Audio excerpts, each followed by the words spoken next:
E fala também do Corinthians, cobrando na CNRD 11 equipes brasileiras. Descobrir qual a cifra total desse acordo. Quero te atualizar também sobre fechamento no Corinthians. Timão já tem um novo gerente de futebol. E fala também sobre o empurra-empurra entre jogadores de Corinthians e Palmeiras após o clássico em São Paulo. Preciso te falar também sobre um atacante titular no Corinthians, cujo contrato está perto do fim, situação preocupante. Últimas de mercado, bastidores, finanças e muito mais. Fala aí pessoal, sou Jorge Nicola, bem-vindos a mais um vídeo do canal, sejam bem-vindos. Só não esqueçam de deixar like, se inscrever no canal e ativarem as notificações. Para sim, bora começar o vídeo com aquele tradicional giro de notícias para contar que os clássicos entre Corinthians e Palmeiras em São Paulo e Flamengo e Fluminense no Rio tiveram a mesma renda bruta. 3 milhões e meio de reais para cada partida, foram 46 mil pagantes na Neoquímica Arena, 44 mil pagantes no Maracanã.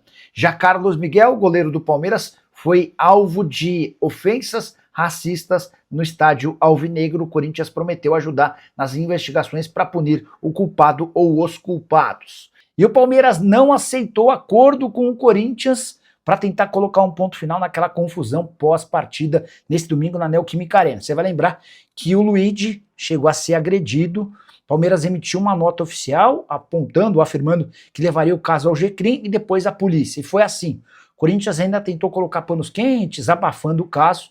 A pedido de Leila Pereira, o Palmeiras foi adiante e Luigi e seguranças do Palmeiras ficaram até a madrugada na Neoquímica Arena aguardando todos os posicionamentos da polícia. Foi feito exame de corpo de delito que apontou um ferimento no pescoço decorrente de um tapa. A suspeita é em relação ao preparador de goleiros do Corinthians, o Luiz Fernando. Como o Palmeiras não aceitou o fim das investigações, a tendência é que o caso vá parar no Ministério Público, podendo ter desdobramentos nos próximos dias. O que você pensa sobre essa decisão do Palmeiras? Você concorda, discorda? Já usa o espaço para comentário e registra a sua opinião, beleza? E o Corinthians tem novo gerente de futebol, e ele é um velho conhecido da torcida alvinegra. Trata-se de Júlio César, goleiro formado no clube, com passagens por vários times do país, entre eles o Red Bull Bragantino, onde se aposentou, estudou, tirou uma série de diplomas e virou coordenador de futebol. Ele assume no Corinthians o cargo de gerente, que era ocupado até a semana passada pelo Renan Blais.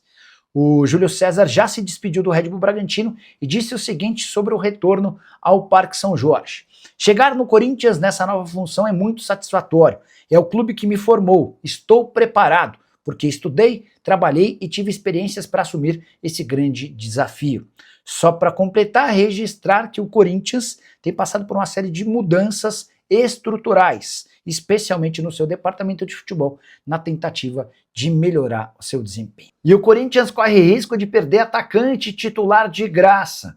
É que Kaique é a maior surpresa. Nas duas escalações de Fernando Diniz até aqui, tem contrato com o Timão somente até junho de 2027. Confesso que fiquei surpreso, fui buscar mais informações e aqui vem a pior notificação do assunto. O Corinthians ainda não abriu tratativas para renovar o contrato com o Kaique, que ganha atualmente 45 mil reais mensais, vai ter direito a 50 mil quando esse contrato entrar no último ano, ou seja, a partir de 1º de julho. Kaique, que mudou recentemente de empresário, ele passou a ser representado pelo pessoal da OTB Sports. Posso contar ainda que o staff do Kaique não tem pressa nenhuma em relação à discussão da renovação do contrato. Até porque quanto mais próximo do fim do vínculo, mais força o Kaique tem nas negociações. Ele vai poder jogar pesado, afirmando para o Corinthians que só aceita renovar diante de cifras bem mais altas, ou então o Corinthians vai perder a chance de ficar com o atleta saindo de graça. Kaique, que marcou gol na primeira partida do Fernando Diniz, que terminou com vitória na Libertadores da América. Tem mais uma informação importante sobre o Timão. Alex Santana foi reintegrado ao elenco alvinegro. Isso se deu depois de uma conversa entre Fernando Diniz e Alex Santana na semana passada. O jogador estava treinando separado do restante do elenco, porque o Corinthians tentava a todo custo arranjar um jeito de mandá-lo para outro clube. Bora falar sobre o empurra-empurra que marcou o clássico em 0-0 de Corinthians e Palmeiras. Clássico de muitas confusões dentro e fora de campo. Começar pelas confusões em campo. André, ainda no primeiro tempo, foi expulso, deixando o Corinthians com um jogador a menos. Ele sofreu um tranco com o Andréas Pereira, levou a mão à parte genital e balançou para o Andrés Pereira. O árbitro foi avisado pelo árbitro de vídeo e expulsou o André, situação bem parecida à do Alan, expulso 2 rodadas atrás. Não bastasse isso, e o Corinthians ainda teve mais um jogador expulso no segundo tempo. O Mateuzinho acertou um soco na cara do Flaco Lopes e recebeu cartão vermelho. Mesmo com 2 jogadores a menos, o Corinthians ainda teve, para mim, a grande oportunidade do jogo. O Yuri Alberto roubou a bola do Felipe Anderson, carregou por muitos metros e chutou para a ótima defesa do Carlos Miguel. O goleiro do Corinthians, o Hugo Souza, também fez grande defesa, uma finalização do Gabriel Paulista. O Gabriel ia marcando gol contra depois de cruzamento do Alan. No fim das contas, o 0-0 acabou sendo ótimo para o Timão e ruim para o Palmeiras, que desperdiçou a chance de se manter com 100% de aproveitamento em clássico, 0 até então, 5 jogos contra os rivais de São Paulo e 5 vitórias. Timão, que ainda não venceu nenhum clássico na atual temporada. Palmeiras segue líder, 6 pontos de vantagem pro vice-líder, embora com um jogo a mais do que Flamengo e Bahia. Já o Corinthians é o primeiro time fora da zona do rebaixamento. Queria registrar a confusão pós-partida. Depois que os atletas deixaram o gramado, houve empurra-empurra entre jogadores e seguranças dos dois times. Uma série de vídeos estão circulando aí nas redes sociais. Palmeiras chega a divulgar através de nota, que registraria um boletim de ocorrência por conta da agressão de um funcionário do Corinthians em relação ao Luiz. Já o Corinthians, no momento seguinte, posta que Gabriel Paulista e Bidon também foram agredidos. Jogadores do Corinthians trataram essa confusão pós-partida como um empurra-empurra. Já o Palmeiras tratou o assunto com seriedade, afirmando que foi alvo de agressões. Descobri quanto o Corinthians cobra de 11 clubes brasileiros que viraram alvo de processos na Câmara Nacional de Resolução e Disputas. Sim, nas últimas horas o Corinthians levou 11 times da Série A, B e C para os tribunais, cobrando 35 milhões de reais por conta de uma série de pendências relacionadas a vendas de atletas, a não pagamento de jogadores, entre outras coisas. Bora falar sobre os times e depois explicar em detalhes essa situação. São 8 times da Série A: Atlético Mineiro, Cruzeiro, Internacional, Grêmio, Curitiba, Vasco, Botafogo e Bahia. 2 times da Série B, Ponte Preta e Sport, além do Santa Cruz na Série C. Vou repetir, a dívida total desses clubes para com o Corinthians é de 35 milhões de reais. E o presidente Osmar Stabile, que tem tentado colocar em ordem todos os pagamentos e pendências do Timão, decidiu levar o caso à Câmara Nacional de Resolução de Disputas, que é a justiça específica para debater esse tipo de caso envolvendo times de futebol no país. A justificativa do presidente é: estou pagando todas as pendências deixadas para mim. Foram 41 milhões de reais pela compra do Félix Torres, 40 milhões de reais para o Matias Rojas, negociação de que pode chegar até 48 milhões de reais pelo Garro, e só os outros clubes que não me pagam. Então, já que é assim, vamos colocar tudo em pratos limpos, e o Corinthians optou por fazer essa cobrança na Câmara Nacional de Resolução e Disputa. Só para completar sobre o Timão, contar que foi realizada uma auditoria interna no clube, referente a 2025, que identificou a ausência de quase 300 mil reais no caixa alvinegro. Foram, para ser mais precisos, 294 mil, entre 17 de janeiro e 11 de julho. Importante registrar que a maior parte desse período teve Augusto Melo como presidente. A saideira sobre o Timão em relação a esse tema: a Comissão Ética do Corinthians recomendou de forma unânime a expulsão do ex-presidente Andrés Sanches. Guilherme Laveso, boa noite, Nicola. O Corinthians acabou de soltar uma nota falando que o Bidon e o Gabriel Paulista foram agredidos. Caramba!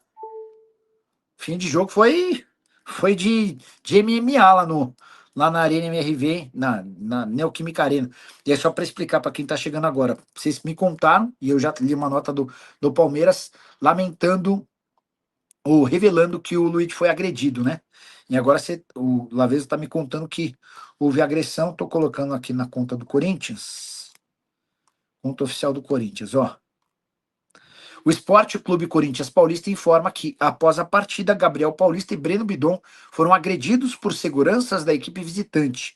Ambos irão registrar ocorrência e formalizar queixa no GCRIM, com suporte do departamento jurídico do clube. Ou seja, o clássico não terminou com os 90 minutos. A pancadaria que se viu com a bola rolando seguiu nos vestiários, com agressão ao Luiz, ao Bidon e também ao Gabriel Paulista.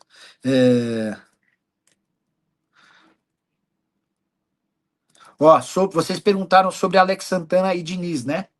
E aí eu mandei mensagem para uma pessoa que trabalha com o Diniz. Falei, sabe se o Diniz pretende conversar com o Alex Santana para reintegrá-lo? Sim, já conversou.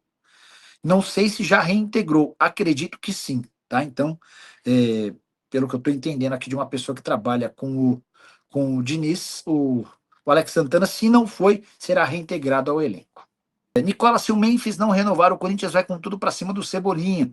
Sandro Santa Cruz, eu acho que hoje a tendência é de que não exista a renovação do contrato do Memphis. Tá 6 milhões de reais por mês, uma dívida de mais de 40 milhões de reais, hoje na casa dos 42 milhões, enfim.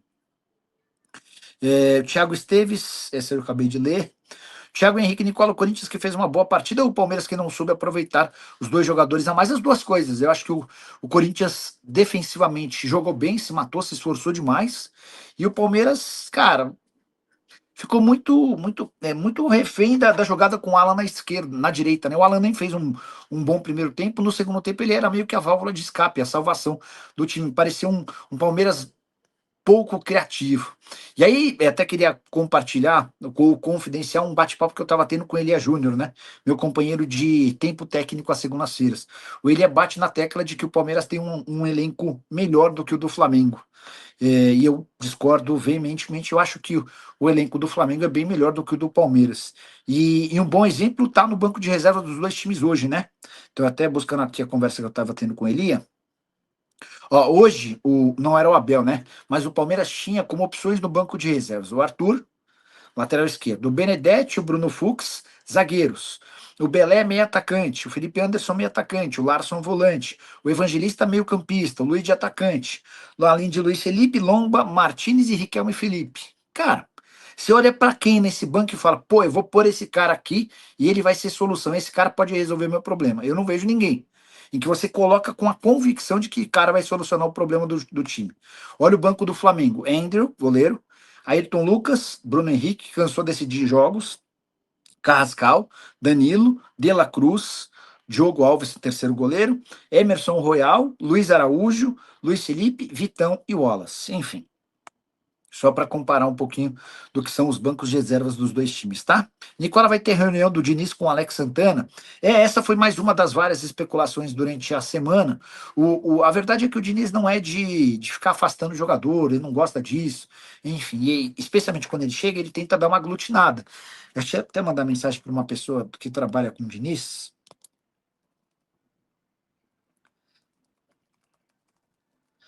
Sabe se é verdade que o Corinthians, que o Diniz pretende conversar com o Alex Santana para reintegrá-lo? Mandei aqui, tá? Tem alguma resposta, a gente conta para vocês.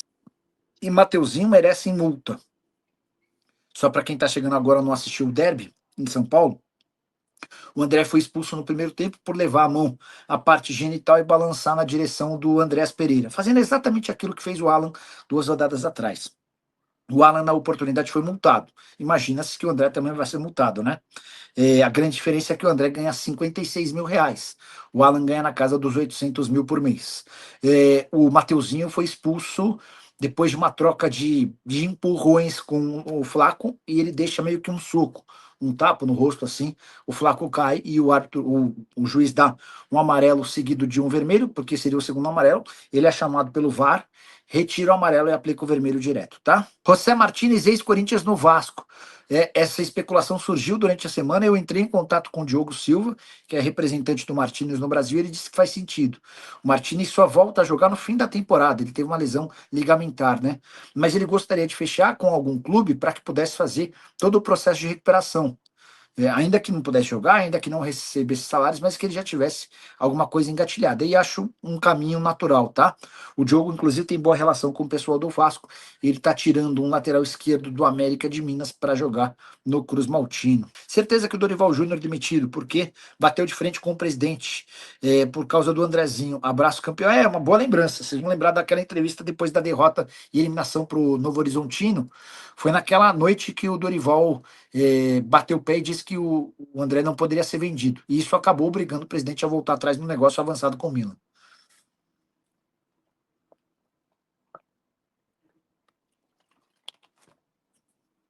O Fábio 2R quer saber se algum grande pode ser rebaixado? Pode. O Santos, eu acho que não cai porque tem bom time, tá? Muita gente criticando, mas tem bom time. O Cruzeiro certamente não vai cair, o Cruzeiro vai sair de passagem dessa situação. Quem mais? Eu acho. Meu palpite é que não cai nenhum grande, tá bom? A arbitragem puxa pro Palmeiras e pro Flamengo, escreve o Renan Leite. Vocês concordam? Quem o Corinthians enfrenta no Brasileirão na próxima rodada? Próxima rodada, o Corinthians tem pela frente. Peraí. Vamos ver aqui, ó. E a gente já responde. Próximos jogos do Corinthians. Libertadores da América, quarta-feira contra o Santa Fé. E aí, no domingo, Barradão contra o Vitória, tá? Então, Corinthians pega o Vitória fora de casa no domingo e quarta-feira. E aí, na próxima quarta-feira, contra o Barra, em Santa Catarina, jogo da Copa do Brasil. Beleza? Então, são 2 jogos fora e o próximo jogo em casa, depois uma sequência de 2 partidas na condição de visitante. Fala, turma, beleza? Mais um giro de notícias do Corinthians, né? Notícias do Timão aqui pra você neste canal do Corinthians Fanatics. Nesta terça-feira, muita informação de mercado, de finanças e bastidores. Para você não perder nada, peço humildemente o like e se inscreva neste canal. Ative o sino das notificações para você ficar atento e atenado sobre tudo que vai ser falado nos bastidores do mercado da bola e das notícias em primeira mão do Corinthians. Então, não perca tempo. Um grande abraço e até o próximo vídeo. Fui.